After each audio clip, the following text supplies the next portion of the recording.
हामी सोही दिनमा चन्द्रगिरी पनि जाने अवसर पायौँ।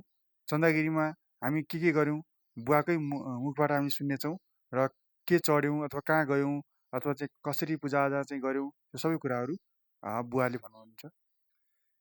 चन्द्रगिरीमा गयौँ। चन्द्रगिरीमा जाँदा हामीहरू केबुल कारमा गयौँ। केबुल कारमा बहुत राम्रो रहेछ। केबुल कारमा राम्रोसँग गयौँ। माथि पुगेर हेऱ्यौँ जताकतै अति राम्रो हावा चल्दो रहेछ। अति मिठो हावा चल्दो रहेछ। आनन्द स्वर्ग राम्रो जस्तो देखियो। अनि त्यसमा घुम्दा परेवाहरू रहेछन्, बाँदरहरू रहेछन्। अनि त्यसमा राम्रो राम्रो चिजहरू रहेछ। अनि हरियो जङ्गल देखेँ, हरियो पहाड देखेँ। अनि खुब राम्रो रहेछ। हावापानी पनि राम्रो रहेछ। हरे कीर्तन गर्ने त्यहाँ चन्द्रको राम्रो देखेँ मैले।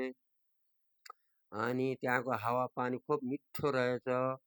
अनि त्यसमा धन्यवाद।